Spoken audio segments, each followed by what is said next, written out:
अस्सलाम वालेकुम, मेरा नाम हमाला ख़ान है और आज हम डॉक्टर ताज जमशेद जो कि कंसल्टेंट फिजिशियन और प्रोफेसर ऑफ मेडिसिन हैं उनके पास मौजूद हैं और उनसे जानेंगे कि ज़ियाबतीस जो है उसकी क्या वजूहात हैं, क्या रिस्क फैक्टर्स हैं और वो अपने पेशेंट्स को जो उनके मरीज़ हैं उनको क्या राय देना चाहते हैं और किस तरह से वो इसको लाइफस्टाइल मॉडिफिकेशंस में क्या चेंजेस लाएं जिससे वो ज़ियाबतीस और उससे आने वाली मुश्किलात से बच सकते हैं। तो इसके बारे में आज हम बात करेंगे। अस्सलाम वालेकुम। जी वालेकुम। Doctor thank you so much for your time.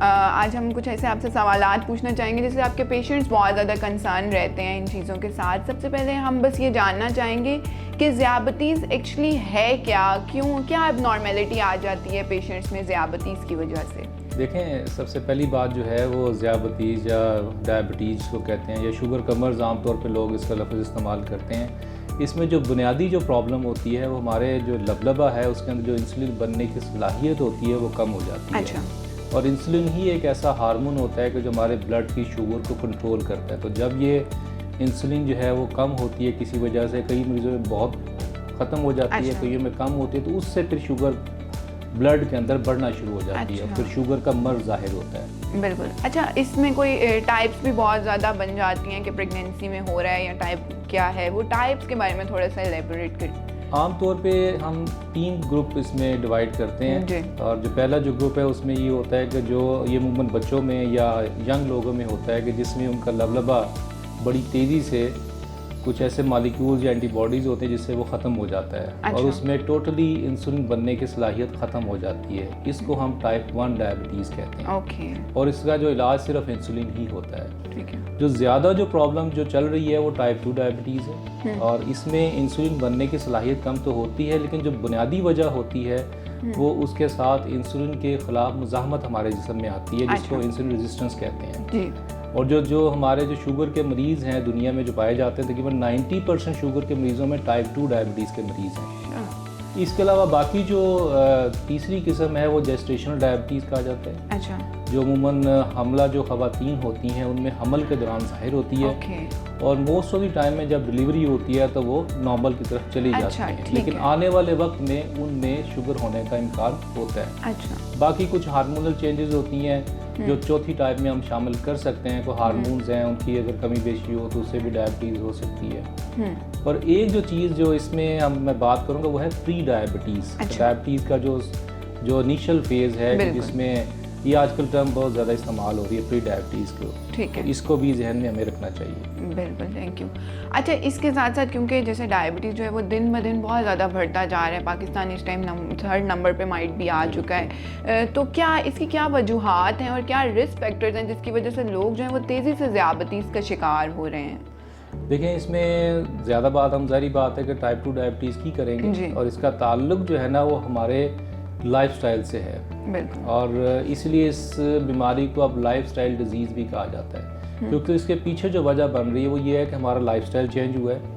अब देखें कि हमारा जो फिज़िकल एक्टिविटी है, चलना फिरना, वो कम हो गया है, जिसकी वजह से वज़न बढ़ने का इम्कान हमेशा ज़्यादा रहता है। ठीक है। दूसरे नंबर पे जो हमारी खुराक है उसका भी पैटर्न चेंज हुआ है। अच्छा।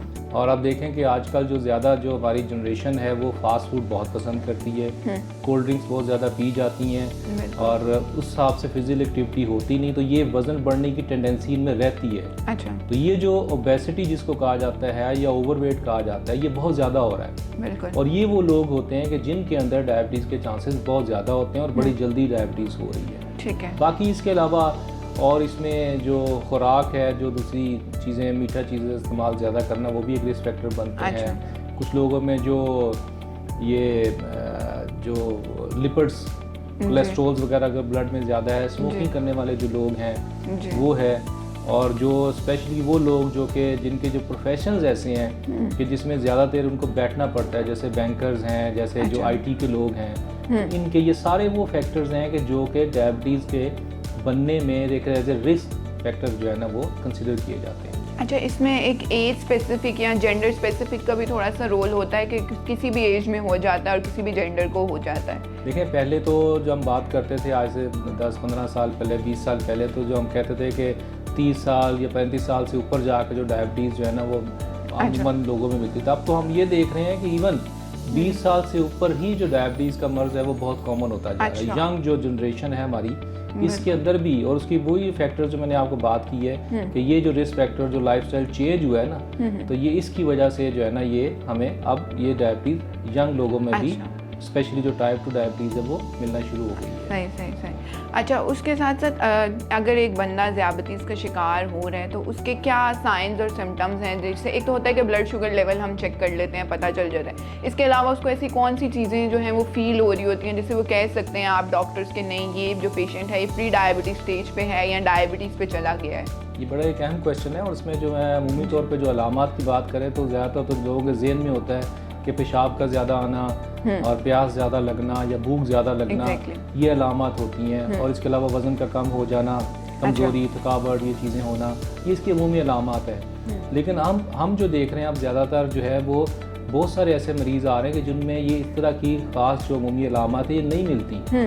वो अमूमन जो है या तो वो किसी और वजह से शुगर का टेस्ट हम करवाते हैं तो पता चलता है, या जिनके वज़न ज़्यादा हैं, या फिर ये फॉर एग्ज़ाम्पल जो उनकी जो फैमिली के अंदर रन कर रही है तो अलामत इतनी ज़्यादा नहीं है लेकिन फिर भी शुगर का मर्ज ज़ाहिर होता है। अच्छा। और फिर जो कुछ लोग जैसे सिंपल कमज़ोरी की अलामत कह सकते हैं, जो थकावट कहते हैं कि हमें हो जाती है, तो उनके अंदर भी शुगर, तो ये सिर्फ ये कह देना कि जी सिर्फ पेशाब अगर ज़्यादा आता है तो शुगर होगा, ऐसा नहीं है। अच्छा। तो इसके अलावा भी कोई ऐसी अलामत जैसे थकावट, कमज़ोरी महसूस हो तो शुगर एक चेक करवा लेने में कोई हर्ज नहीं होता। कोई नुकसान नहीं होता। बिल्कुल। क्योंकि उसका जितना जल्दी पता चल जाए उतना बेहतर इसमें होता है। सही। अच्छा डॉक्टर साहब, लास्ट क्वेश्चन, जैसे आपके पेशेंट्स बहुत ज़्यादा कंसर्न रहते हैं, आप अपने पेशेंट्स को क्या राय देना चाहेंगे कि वो अपनी लाइफस्टाइल में ऐसी क्या चेंजेस करें या अपने खाने पीने में क्या ऐसा परहेज़ करें जिसकी वजह से अगर वो ज़ियाबतीस का शिकार हैं तो उसको कम कर लें, या होने वाले हैं प्री डायबिटीज़ स्टेज पर हैं तो वो उसको थोड़ा सा नीचे ले आएँ ताकि वो इस रिस्क से बच सकें और इस ज़ियाबतीस से बच सकें? देखिए आजकल जो सबसे ज़्यादा जो हम स्ट्रेस जिसके ऊपर दे रहे हैं लोगों को में वो ओबियसली लाइफस्टाइल चेंज ही है। जो टाइप 2 की बात हम करते हैं जो डायबिटीज़ की, तो उसके अंदर जो इम्पोर्टेंट चीज़ है वो ये है कि सबसे पहले जो मरीज़ को हम गाइड करते हैं वो उनकी डाइट के ऊपर होता है। बिल्कुल। कि हम उनको गाइड करते हैं कि देखें ये डाइट का कंट्रोल करना, इसी तरह अपनी फिजिकल एक्टिविटी को इम्प्रूव करना, ये उनके अपने हाथ में है। बिल्कुल। ठीक है। तो जब तक अपने माइंड को वो इस तरफ नहीं दे के आते, इसको कंट्रोल करना, इसको ठीक करना बड़ा मुश्किल होता जाता है।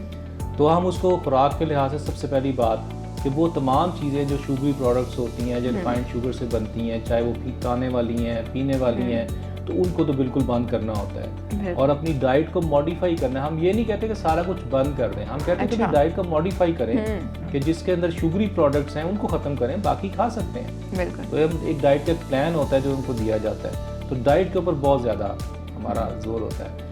दूसरे नंबर पे जो चीज़ है वो है फिजिकल एक्टिविटी।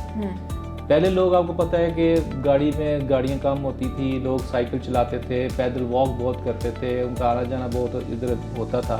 अब तो थोड़े काम के लिए भी जो होता है ना कि घर से गाड़ी निकालो, ये करो, तो उस पर जाते हैं, उसी में बैठे वापस आ गए, तो हमारी फिजिकल एक्टिविटी नहीं है। बिल्कुल। तो इम्पॉर्टेंट चीज़ ये है कि रोज़ाना की हम बात करें तो तकरीबन 25 से 30 मिनट की वॉक ये बड़ी ज़रूरी है। और वॉक भी वो जो तेज़ कदमों से चलना है, दौड़ ना लगाएं लेकिन तेज़ कदमों से।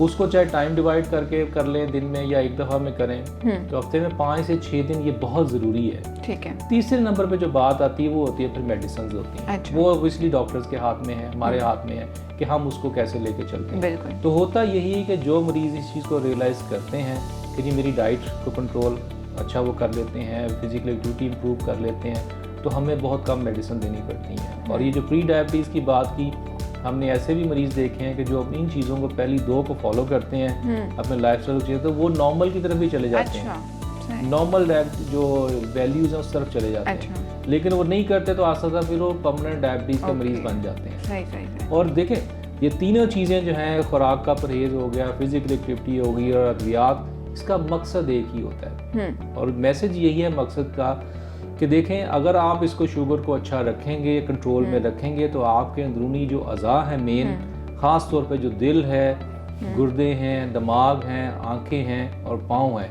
ये बचे रहेंगे। ठीक है। हम देखते हैं वो मरीज़ जिनकी 20-30 साल से भी शुगर है लेकिन उन्होंने अच्छा कंट्रोल रखा तो उनको ये कॉम्प्लिकेशंस डेवलप नहीं हुई। बिल्कुल। हमने वो भी मरीज़ देखे हैं कि जिनको अभी साल भी नहीं हुआ शुगर हुए और किसी को गुर्दे ख़राब हो गए हैं, किसी को आंखों पे पड़ गई है, किसी के पाँव पे ज़ख्म हो गए हैं। अच्छा। तो मकसद पीछे एक ही है इसको मौका ना दें, और अगर मौका नहीं देंगे तो आपकी ज़िंदगी, आपका लाइफस्टाइल जो है ना वो, और आपकी सोशल लाइफ और फैमिली लाइफ आपकी अच्छी गुजरेगी। सही, ठीक है, थैंक यू सो मच। आपने इतनी कंसर्न किस्म की बातें बताई जो आपके पेशेंट्स के लिए बहुत ज़्यादा ज़रूरी हैं। आज हमने डॉक्टर ताज जमशेद से बात की है और उन्होंने ज़ियाबतीज़ के बारे में एक बहुत अच्छी और हेल्दी टिप यही दी है कि एक अच्छा लाइफस्टाइल होना और अच्छी डाइटरी प्रैक्टिस होना आपके लिए बहुत ज़्यादा ज़रूरी है, जिससे आप अपने प्री डायबिटीज़ को प्रिवेंट करके नॉर्मल रेंजेस तक भी ला सकते हैं। तो थैंक यू सो मच, और इसको हम यहीं पर एंड करते हैं। अल्लाह हाफिज़। ये मैसेज मुफाद आमा के लिए CCL फार्मास्यूटिकल्स की जानिब से पेश किया गया है।